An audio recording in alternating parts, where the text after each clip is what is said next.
Hello, Mr. Chude. Good to see you, sir. You're welcome. Thank you so much for joining us. I've been so excited. One of the best. It's really good to see you. I'm a big fan. Thank you. I heard. And I'm, of course, a huge fan. So I was so excited. It's a great pleasure. Thank you. Thank you. Mr. Chude. Don't make me shy.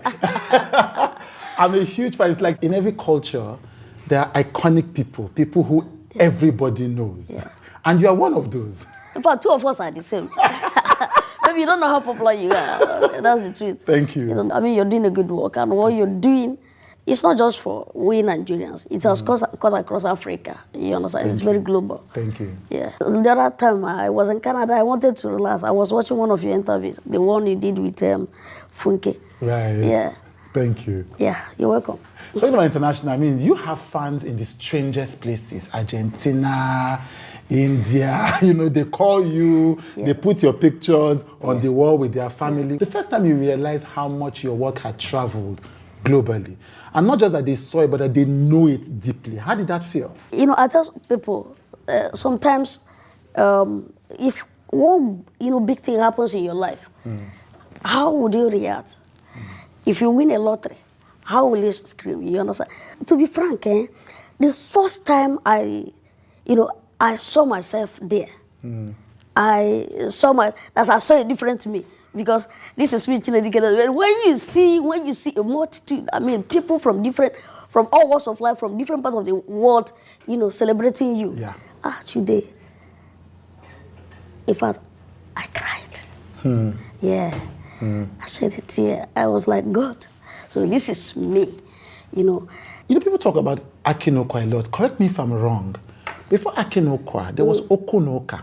No, Akinokwa came first. Oh, right. And then Okunoka, there were so many other movies in that direction. Akinokwa is iconic, but there was Okunoka I thought was... that Okunoka.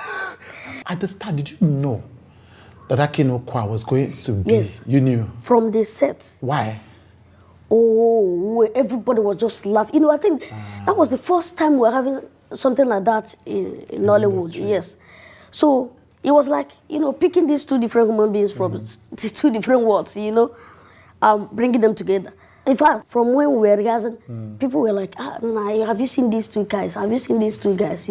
So, before we finished, no, we knew. Yeah. Before we finished, people, in fact, the expectations were high. Yes, yeah. Because, Osita, that's what I tell people. From the first day I met Osita, there was this chemistry. Right. It was just there. Because, Osi, my guy, then if you come to him, if you see him from afar, you think that he's this shy type of a guy. But when you come closer, he is not. Yeah. So I noticed that, he's more or less an introvert. So he likes to be on his own. So I remember, trying to devour him, Yeah, because I was then an undergraduate. So we met that day. Even while we were discussing, people, if you see even the way people were looking at us. You remember that part of Macbeth? Yeah. Where I think it was Macduff that said, "What are these?" When he saw the three witches, he said, "What are these so withered and so wild in their attire that look not like the inhabitants of this earth and yet are on it?" Yes. Exactly what transpired that day. It was small. Me, of course, I didn't school that time, so I was everywhere. But before then, something happened. Because I have an uncle. Like my mother's family, most of them live in Aba. Right. So I had this uncle that I always, visit. My mother's elder brother, I always visit him in Aba. I noticed something. Whenever I go to the market to buy clothes, I would meet one woman that would ask me, you were here yesterday. Remember you said I should keep these clothes for you? She will give me the clothes.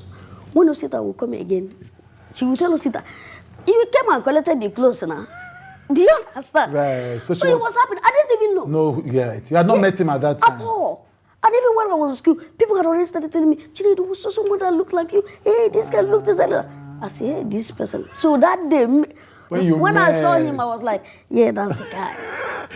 It's like that it was destined to be. Yes. So the chemistry from that first day, everything was just perfect. Yeah. But brother, if me and Osita now, if we are on set, if you're taking a line, maybe he misses a line, I will chip in without anybody knowing, except if you're looking at the script. If I miss a line, he will correct me. Yes. And if you're not looking at the lines, you know, word to word, you will think it was planned, it was planned, or yes. it was just scripted like Yeah. that. So from day one, that was even why, you know, when people saw that, people were like, man, this movie, if this movie come out to, you understand? And that was it. I mean, looking back now, I want to talk about, you know, when you get the awards you've gotten, AMA, Lifetime Achievement, MFA, all of that. Was it tough growing up in a country that doesn't understand difference? She was tough. Yeah. It was tough, very tough. People touted me as in different ways, as in called me different names, you know. You know, because I think there was something about me. At the age of 6, the moment I noticed that my younger brother has, you know, a little bit Taller than you. Yeah, taller than me. I think that was when subconsciously I knew something was wrong with me. Because I remember my mom taking me to hospital, you know. I remember this one particular day, I think then something happened when I was like 9 years. I was like 9 years, 6 months. So they took me to hospital. So doctor was telling my mom, I think I was sick. So doctor was telling my mom, Madam, stop worrying yourself. He has no problem. Just make sure he reads his book, he goes to school, just be there for him. Should you know, someone that was born and brought up in the village. And you know, that English, that it just hit me, bam. I remember the man saying, Madam, what he has is stunted growth. Then he wrote, one of this thing he gave us, one of the reports, he wrote again. I saw another word, growth retardation. I was looking for first of all, how to pronounce that word, retardation. My mom no go school now. So nobody you have to do the work yourself. See, he had already said, it said stunted. I looked at that S-T-U-N-T. I'm like, but there's no O. Do you know, growing up, my father used to be a trader. He was selling books, you know. Yeah. And so, reading, I translate Igbo to English. English, yes. You first think of it in Igbo. I first think of it in Igbo. So I was looking at that word, stunted. I looked at it, man, this thing is you, not O. How is it? Instead of stone. Stunted. Oh, I was looking at it. stunted, yes. You understand? So, what am I trying to say? Yeah. That was when I started hearing these two words, stunted and retarded growth. Until I saw the way the man explained to my mom. So, that was here. It was my mindset. My mom would always tell me, see, you know you're small. You cannot go and start carrying cement. You cannot go and start carrying wood and say you want to be a furniture. Then they call them furniture now. Carpenter, thank you. So then, you know you cannot do all this thing. So the best thing for you is to go and study, go and read your books. Otherwise, if you want to go to abroad, read your books. So I knew the only weapon I had to conquer the world is just by going to school and paying more attention to my academics. So while they were throwing all those tantrums, I know. Well, I cried. I cried several times. Yeah. I cried, you know. They would call me different names. It got bad, though. There were times I thought of ending it all. Yes.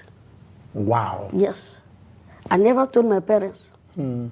I'm sure when they see all this interview, they'll be like, "What I cry? So, now what for you?" You know that kind of thing. Yes. So as a child, you wanted to take your own life. Yes, at the time, I felt like, what am I doing? I mean, it was as if the society, you know, was not just fair to me. Yeah. Kids, you know, taunt me without, as in, they don't care, with reckless abandon. You know, they just talk to me anyhow. And sometimes even when I have misunderstanding with my siblings, they use the same name that they fight. They try to fight other kids off, you know, from calling me. They will call me the same name. So it was hard on me, but they never knew. Several times, I was like, how would he feel? I mean, you know, it started coming to my mind. But whenever, you know, those nonsense, negative thoughts start coming, I would tell myself, remember what my mommy said? Mama said, I'll be a big man only if I study. Why not study? Then until when these books fail me, then I will know whether I want to kill myself, you know, in entirety, or I want to live. I think that was what comforted me. Yeah, yeah. It was a thought between me and myself. You and yourself, yes, yeah, yeah. And I'm happy that he helped me. Yeah. So I no go, thank God I no grow for Lagos. Don't me is no foul. So why didn't you tell your parents at that time? This is that you were worried for your mom, at least. That's why you didn't share with her what you were See what happened, eh? Growing up, I didn't have this relationship, very cordial relationship. My relationship with my parents, in fact, not just me, all of us. Okay. It's just, come here, have you watched play? Have you done this? That if you, we hardly stay together and play. Yeah. So that's why sometimes when I see people tell, call their parents and say, mommy, I miss you, daddy, I miss you, I'm like, this is the first time saying this. You know, I'm like, it's just now, when I remember, how much my mom, how much, I lost my dad, by the way, 2013. So when I remember how much input my mom, how much she did to see us through, of course, that would make me draw empathy, That's when you would not I know become your emotional. peoples, I want to call her, I want to know how she's doing. But that kind of relationship that people have with their parents, no. The only person I even had that with was my grandmother, who, from my primary 1 to 3, I was with my parents. Then 4 to 6, I was with my granny. Right. And I learned a lot from my granny. Because she would call me, she would tell me, folklore stories, epic stories, play music. She just gave me that liberty, to explore myself. So she was the one I even missed more. Right. You understand? Passed, yeah. When she passed, you understand? Yeah. But as an adult, when I look at my mom, like I told you, I said, no, this is my mom. I try to build that emotion that, I've not seen her or I've not heard from her. I want to call her. You understand? Yes, but you see that synergy, that relationship, closeness. Yes. It was, before my father died, I think I'm the first son. Right. So we started synergizing, a little bit. Maybe because I live in Lagos, they live in Aba. You understand? So it wasn't, but we tried. Because what I did, my father used to be a footballer in his youth days. So I play PlayStation a lot. I play PS. Right. So I would either play PS or put games on DSTV, and he would watch. He loved watching football. So that draws, closer more, bonded more. Yeah. I want to ask this because of what you said about being close to your dad. Because, I mean, people don't know. Sometimes you show a picture of you with his son. They will say, oh, is that your son? You will say, no, it's your cousin. It's your nephew. Because you do have kids, don't you? Yeah, I have. Yeah. But you don't talk about them. Yes, I decided to put them. I am the celebrity, they are not. Not them. So I put them aside. Right.